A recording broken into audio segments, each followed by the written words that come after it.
അവർക്കും ഈ ആശമാരോട് ഒരു കനിവ് തോന്നാത്തതാണ് അത്ഭുതമായിട്ട് തോന്നുന്നതും.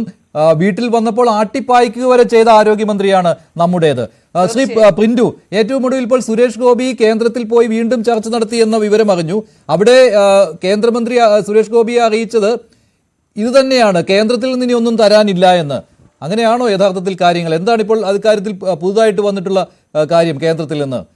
എന്തെങ്കിലും ആശമാർക്ക് പ്രതീക്ഷിക്കാവുന്ന എന്തെങ്കിലും ഉണ്ടോ?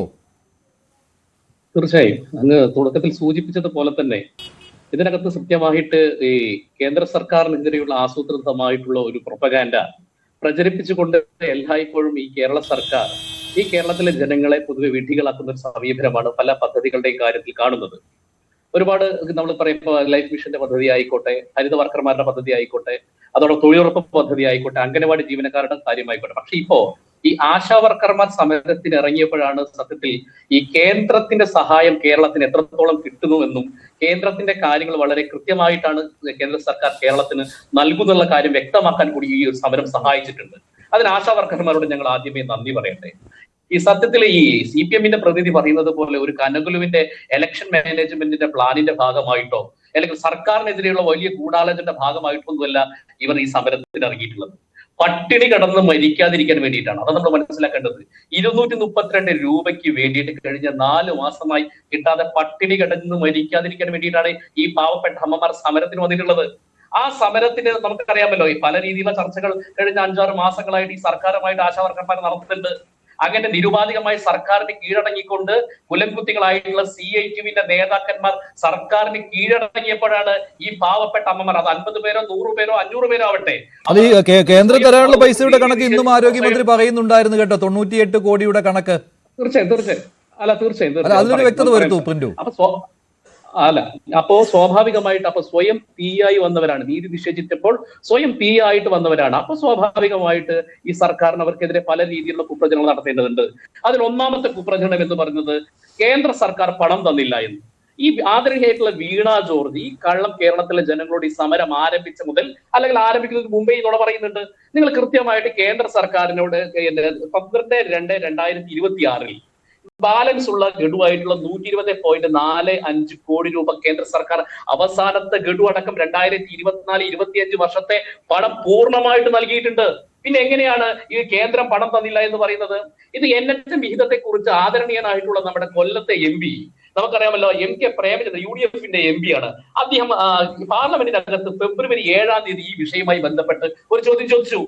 ആ ചോദ്യത്തിന് കൃത്യമായിട്ട് നമ്മൾ ആഭ്യന്തര സഹമന്ത്രിയായിട്ടുള്ള ശ്രീ പ്രതാപ് റാവു ജാദവ് കൃത്യമായി പാർലമെന്റ് രേഖകളിൽ കൊടുത്ത മറുപടിക്കകത്ത് കേരളത്തിന് നൽകാനുള്ള മുഴുവൻ പണവും നൽകിയിട്ടുള്ളത്. അതിൽ ഇപ്പോൾ തന്നിട്ടുള്ള ഫെബ്രുവരി 12-ാം തീയതി വന്നിട്ടുള്ള പണം തന്നെ അഡീഷണൽ പണമാണ്. അപ്പൊ നോക്കി, NHM വിഹിതത്തിന് മുമ്പേ 120 കോടി രൂപയാണ് അഡീഷണൽ പണമായിട്ട് കേന്ദ്ര സർക്കാർ ഇവിടെ നൽകിയിട്ടുള്ളത്.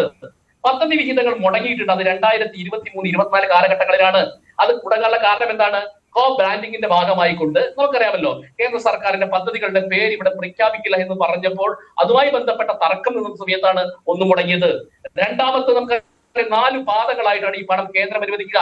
1-ാം പാദത്തിലെ കണക്കുകൾ കൃത്യമായി അവതരിപ്പിച്ചാൽ മാത്രമാണ് 2-ാം പാദത്തിലെ പണം കിട്ടുക. അപ്പൊ സ്വാഭാവികമായിട്ട് 1-ാം പാദത്തിലെ കണക്കുകൾ കൃത്യമായി അവതരിപ്പിക്കാൻ ഈ സംസ്ഥാന സർക്കാരിന് സാധിക്കാറില്ല. അങ്ങനെയാണ് പദ്ധതി വിഹിതങ്ങൾ മുടങ്ങിയത്. ആ മുടങ്ങിയ വിഹിതങ്ങളൊക്കെ ലഘൂകരിച്ചുകൊണ്ട് കേന്ദ്രം പറഞ്ഞ മാനദണ്ഡങ്ങൾ പാലിച്ചപ്പോൾ മുഴുവൻ കിട്ടാനുള്ള കുടിശ്ശിക അടക്കം കൊടുത്തിട്ടുണ്ട് സർ.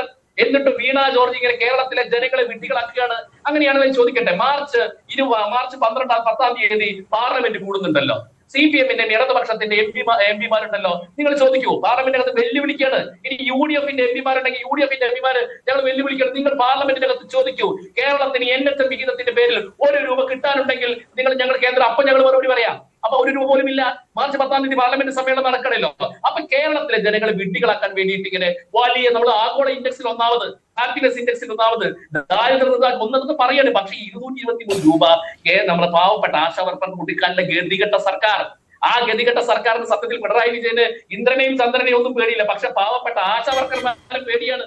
അങ്ങനെയുള്ള ഈ സർക്കാരാണ് ഈ കേരളം ഭരിക്കുന്നത്. വീണ ജോർജ് ഇന്ന് നിയമസഭയിൽ പറഞ്ഞ കള്ളങ്ങളൊക്കെ പൊളിഞ്ഞെടുക്കുന്നത് നമ്മൾ കണ്ടല്ലോ. ഇവർ പറഞ്ഞു കേരളമാണ് 1-ാം സ്ഥാനത്ത്, കേരളമാണ് 1-ാം സ്ഥാനത്ത്. അല്ല, ഏറ്റവും കൂടുതൽ പണം കൊടുക്കുന്നത് സിക്കിമോ ആന്ധ്രയാണെന്ന് നമ്മൾ നിരന്തരമായി പറയുന്നുണ്ട്. ഇനി കേരളവും ഇനി ബാക്കിയുള്ള സംസ്ഥാനങ്ങളും തമ്മിലുള്ള വ്യത്യാസം കേട്ട നമ്മുടെ ധാരണ ഗുജറാത്തും UP ഒക്കെ 500 രൂപയും കേരളം കൊടുക്കുന്ന 6000 രൂപയാണ്. അല്ല, 5000 രൂപ മിനിമം എല്ലാ സംസ്ഥാനങ്ങളും മിനിമം കൊടുക്കുന്നുണ്ട്. അപ്പൊ അതോടൊപ്പം തന്നെ ഇത് ഒരു കേരളത്തിന്റെ ഒരു പ്രൊപ്പഗാൻഡ വെച്ചുകൊണ്ട് ഞങ്ങളാണ് ഏറ്റവും കൂടുതൽ കൊടുക്കുന്നത്, അതുകൊണ്ട് നിങ്ങൾ ഇനി പണം ചോദിക്കരുത്, ഞങ്ങൾ തരുന്നത് മേടിച്ച് നിങ്ങൾ പുച്ചമടക്കിക്കൊള്ളം എന്ന് പിണറായി വിജയന്റെ തമ്പുരാന്റെ ദാർഢ്യത്തിന് മുമ്പിലാണ് ഈ ആശാ വർക്കർമാർ സമരം ചെയ്യുന്നത്. നമ്മൾ മനസ്സിലാക്കേണ്ട പ്രധാനപ്പെട്ട ഏതൊക്കെ രീതിയിൽ ഇവരെ ഉപദ്രവിക്കാൻ നോക്കി. നിങ്ങൾ നോക്കി, ഇന്ന് ആ CITUവിന്റെ നേതാവിന്റെ സഭ്യമില്ലാത്ത ഭാഷ, അദ്ദേഹത്തിന്റെ പൊതുസമൂഹത്തിന് എന്താണ് അദ്ദേഹത്തിന് കാണുന്നിടത്താലെ കല്ലെടുത്തെറിയണം, ആ രീതിയിലല്ല അദ്ദേഹം പറഞ്ഞത്. എത്ര മ്ലേച്ഛമായ ഭാഷയിലാണ് ഒരു സ്ത്രീ സമൂഹത്തെ അപമാനിക്കാൻ ശ്രമിക്കുന്നത്. സ്ത്രീത്വത്തിന്റെ പേര്, സ്ത്രീ സുരക്ഷയുടെ പേര് അധികാരത്തിൽ വന്ന ഒരു സർക്കാർ, നമ്മളൊന്ന് പോയ രീതിയിലായിരുന്നല്ലോ ഇവർ സ്ത്രീ സുരക്ഷയെ കുറിച്ച് പറഞ്ഞത്. ഈ സ്ത്രീ സമൂഹത്തെ ഏതൊക്കെ രീതിയിലാണ് അപമാനിക്കുന്നത്. പാവപ്പെട്ട അമ്മമാരെ 3 മണിക്ക് ഉറക്കത്തിൽ എണീപ്പിച്ചിട്ട് അവിടെ താർപ്പായ അയച്ചിട്ട് മഴ കൊള്ളിപ്പിച്ചുകൊണ്ട് അതാണ് ഈ സർക്കാരിന്റെ സ്ത്രീ സുരക്ഷ. നോക്കൂ, 232 രൂപയ്ക്ക് വേണ്ടിയിട്ട് പാവപ്പെട്ട അമ്മമാർ തെരുവീതികളിൽ മുദ്രാവാക്യം മുഴക്കിക്കൊണ്ട് ഞങ്ങളുടെ അവകാശത്തിന് വേണ്ടി പോരാടുന്ന സമയത്ത് അവർക്കെതിരെ ഏതൊക്കെ രീതിയിലുള്ള കുപ്രചരണങ്ങളാണ് ഇവർ നടത്തുന്നത്.